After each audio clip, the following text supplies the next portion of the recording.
when I'm not pretending to be cultured and sophisticated enough to understand modern immersive art.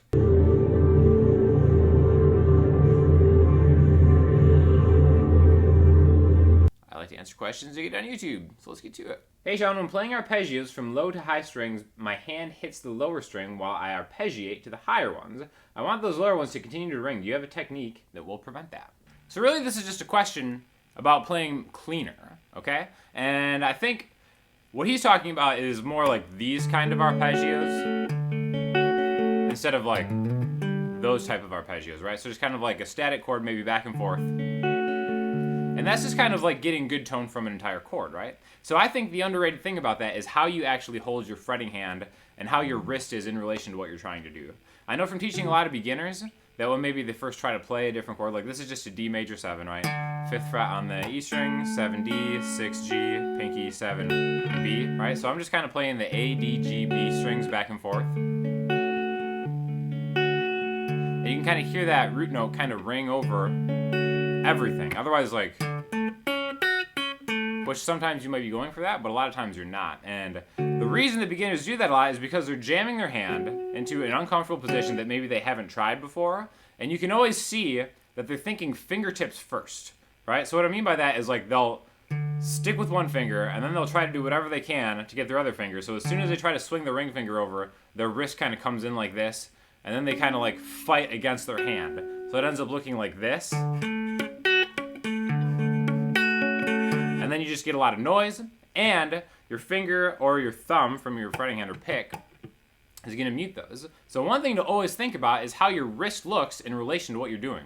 If your wrist looks like this, then that's bad. You should always kind of have it parallel with the fretboard, perpendicular to the fretboard, right? Parallel to the fretboard would be amazing. Perpendicular to the fretboard, where it's kind of going back and forth. Because if you're like really pulling against your wrist, that's just kind of bad habits, bad technique, and you won't move around a lot as easily.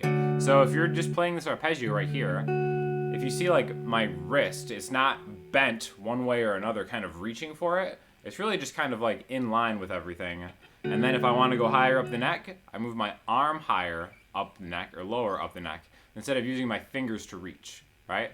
So again, I think a lot of that is thinking of where is my thumb in position where my hand is, and then how my wrist is kind of like approaching the fretboard. Again, another thing that I'll see is like instead of kind of like having your thumb on the back of it, is so like especially extreme beginners, they'll just have their thumb underneath like this, and then they'll try to like come at a chord like that, and then they have to like force themselves to get their thumb in a proper position. And again, everybody's hands are different sizes and to some extent shapes. So like saying exactly where to put your thumb, I think is kind of like, you know, hard to really gauge exactly where it should be. But it should be like on the back here if you're trying to like come around to buy your hand, your fingertips, more space to come a little straighter down maybe, or in a way that you don't have to kind of reach and pull to get that chord. So I think once you do that, and once you kind of think about where your wrist is in relation to the neck, and how you have kind of like a pocket right here between your hand and the neck, instead of kind of just like sprawled wide open, then I think you'll find that your playing gets a little bit cleaner. Jesus, man, you're impossible to listen to and follow. You're so disorganized. You go at lightning speed and take your hands off before anybody can see what you're doing, and your language is equally disorganized. After watching this, I wanted to stab my eyes and ears out. What's the rush? You don't articulate, and you're sloppy in your language and appearance. Out of here. Horrible. You almost stabbed your ears out. Man, that's pretty rough. Which pedal do you use for the Telecaster? So this is a question about that kind of bossa nova-ish cover I posted with Andreas last week.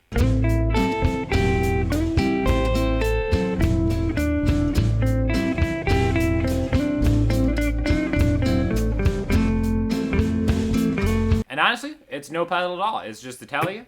I think it was on the neck going into the Fender Deluxe Reverb. Really just an awesome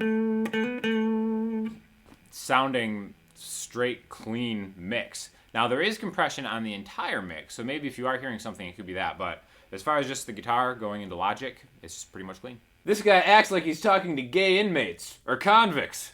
LMFAO. What could I have possibly said that made me seem like I'm talking to gay inmates or convicts? Like, I don't know what that tone of speech even entails. More advanced lessons would be good, but revisiting fundamental things, sometimes from a different perspective, is no less important. Also, I have a question. What kind of acoustic guitar strings do you use gauge and material-wise, and why do you prefer them? I've said this many times. Elixir 12s, the phosphor bronze or nanoweb ones, are 100% my go-to strings. Now, for the Martin that I play live with, I actually put 11s on those instead of 12s, so those are custom light in Elixir world, just because they're a lot easier to play for like 3-4 hours.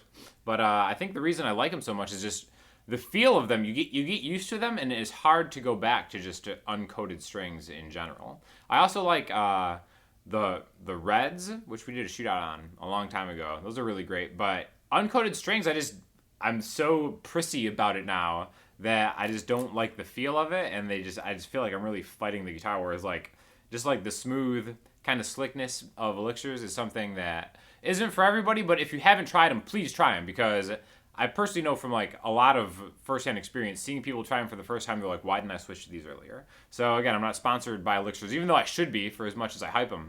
But yeah, Elixir 12s, the phosphor bronze ones, compared to the polywebs, I think they flake a little bit less. I like the polywebs too, but the phosphor bronze is where it's at. I think they feel the best. Those to me last the longest. They don't flake as quickly, and they just sound great. What about Life Aquatic? Can't really go wrong with Wes Anderson, especially with Bill Murray. The soundtrack is no slouch either. Soy George covering all those Bowie tunes. His soundtracks are really as great as his films. If you find something that works, like Bill Murray, Jason Schwartzman, the Wilson brothers, stick with it. The same for his soundtracks. Devo's Mark Mothersbaugh, that's effing teamwork. This was last week when I was talking about how Wes Anderson is one of my all-time favorite directors, specifically Rushmore and Tenenbaums. A bit of a contrarian opinion within the Wes Anderson circle is I really did not like Life Aquatic. I probably need to see it again. I remember seeing it in the theaters. I was never more excited to see a movie in theaters than I was Life Aquatic. I was so ready to love that movie with every fiber of my being, and I just didn't like it at all. And on paper, I still don't really understand why I didn't love Life Aquatic. It has a huge cult following, but for me, it just never really struck me. So that's my contrarian Wes Anderson fan opinion. For listening homework this week, I'm going to throw you to an awesome collaboration called The Bird and the Bee.